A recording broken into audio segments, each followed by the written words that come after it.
الحمد لله وحده والصلاة والسلام على من لا نبي بعده محمد وعلى آله وصحبه الأجلة ومن سار على نهجه إلى يوم لا جور فيه ولا خلة. أما بعد، قال النبي صلى الله عليه وسلم: خيركم من تعلم القرآن وعلمه. محترم صدر اجلاس، حضرات علماء کرام، میرے ننھے اور عزیز بچوں اور ان کے والدین اور حاضرین اجلاس، کافی دیر سے ہم آپ قرآن کے نام سے سجائی گئی اس تقریب میں جمع ہیں.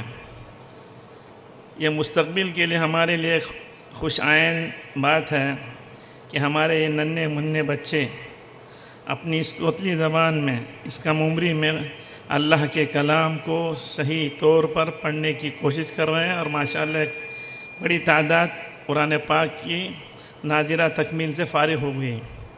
اللہ تعالیٰ ان کے سینے میں اس قرآن کو محفوظ رکھے، ان کو حافظ قرآن بھی بنائے، ان کے والدین کو بھی اللہ تعالیٰ اس کے ذریعے سے توفیق دے، اور ہم سب کو اللہ تعالیٰ قرآن پاک سے صحیح تعلق، صحیح شغف نصیب فرمائے. میں سب سے پہلے ان بچوں کو مبارکباد دیتا ہوں، ان کے والدین کو، ان کے اساتذہ کو، اور ان کے پیچھے تگ و دو کرنے والی انتظامیہ کو. اللہ تعالیٰ ان سب کو اس میں جزائے خیر نصیب فرمائے. قرآن ایک ایسی دولت ہے اللہ کی طرف سے عائد کی ہوئی جس سے بڑی کوئی دولت اور نعمت نہیں ہو سکتی. اس کو پڑھنے والے اور پڑھانے والے کو حدیث پاک میں فرمایا گیا: تم میں سب سے بہتر وہ ہے جو قرآن سیکھے اور سکھائے. پھر اس کی خدمت میں جو جس طرح سے لگے وہ سب مبارکباد کے لائق ہیں، اور ان کے لیے اجر اور ثواب ہی ثواب ہے. قرآن پاک جب سے نازل ہوا ہے اس وقت سے آج تک اس میں نہ ظاہری کوئی تبدیلی آئی نہ باطنی آئی. جس طرح وہ کلام اس وقت نازل ہوا تھا، انہی الفاظ کے ساتھ، وہی مخارج، وہی تجوید، وہی اصول کے ساتھ جب پڑھا جا رہا تھا، آج بھی انہی الفاظ کو، انہی مخارج کو اسی طرح سے ادا کیا جا رہا ہے اور اس کو سکھایا جا رہا ہے. کوئی دنیا کی زبان چیلنج کے ساتھ کہہ سکتے ہیں کہ 100 سال تک اپنی اصلی حالت پہ نہیں رہتی سوائے قرآن کی زبان کے. ماشاءاللہ پروگرام بھی بڑا اچھا ترتیب دیا ہوا تھا. اللہ تعالیٰ اس کے پیچھے محنت کرنے والوں کو قبول فرمائے. ان سب کو مبارکباد پیش کرتا ہوں.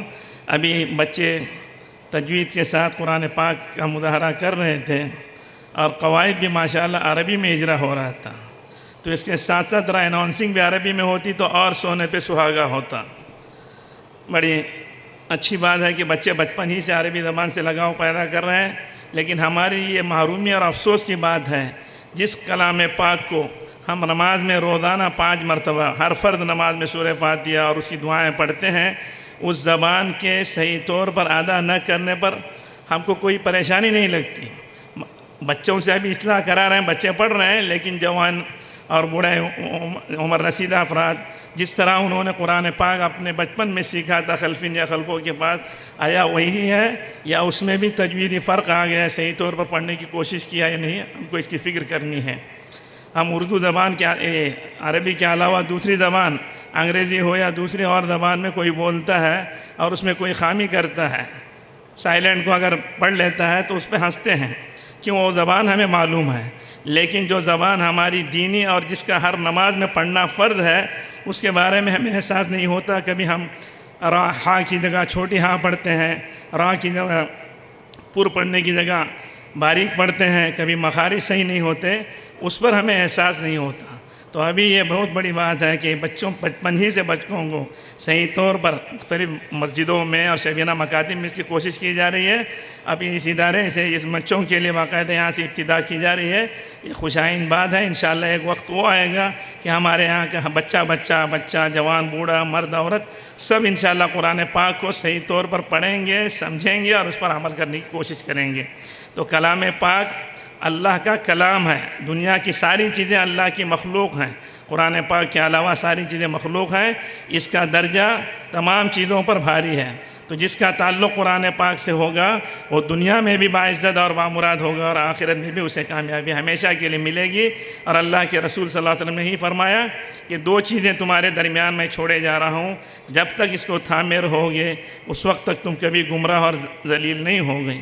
وہ کیا ہے؟ قرآن پاک اور اللہ کے رسول کی سنت. تو اللہ کے رسول کی حدیث یہاں آویزہ ہے جس میں لکھا ہوا ہے: خیرکم من تعلم القرآن وعلمہ. تو ہماری یہ کوشش ہونی چاہیے کہ ہم بھی قرآن سے وابستہ رہیں، بڑے ہوں، چھوٹے ہوں، جوان ہوں، بوڑھے ہوں، ہر ایک کو اس سے وابستہ ہونا چاہیے. ایک بڑے بزرگ کے بارے میں آتا ہے، مولانا یعقوب مجددی بھوپال کے رہنے والے تھے، بہت بڑے اللہ والے تھے۔ مولانا علی میاں نے ان کے بارے میں ان کی ایک مجالس کی کتاب لکھی ہے، صحبت با اہل دل کے نام سے۔ ان کے بارے میں آتا ہے بڑی عمر کے تھے، لیکن وہ قرآن پاک دوسرے کو سناتے تھے، اس لیے کہ حدیث پاک میں قرآن پڑھنے والے کا درجہ پہلے بیان کیا گیا، خیرکم من تعلم القرآن وعلمہ۔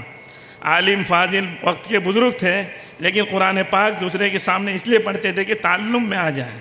تو ہماری بھی یہ فکریں ہونی چاہیے۔ اللہ تعالیٰ مجھے بھی آپ کو بھی اس کی توفیق عطا فرمائے، اور ان بچوں کو نظر بد سے محفوظ رکھے، اس ادارے کی اللہ تعالیٰ ہر طرح سے حفاظت فرمائے۔ جنہوں نے ان کے پیچھے محنتیں کوششیں کی، اللہ تعالیٰ ان کو جزائے خیر دے، سب کو صحت و عافیت کے ساتھ رکھے، اور جنہوں نے اس کے لیے کوششیں کی اور دنیا سے چلے گئے، اللہ تعالیٰ ان سے بھرپور مغفرت فرمائے۔ ہم سب کو اللہ تعالیٰ دین پر باقی رکھے، اور دین پر ہم سب کا خاتمہ ہو۔ آخر دعوانا الحمدللہ۔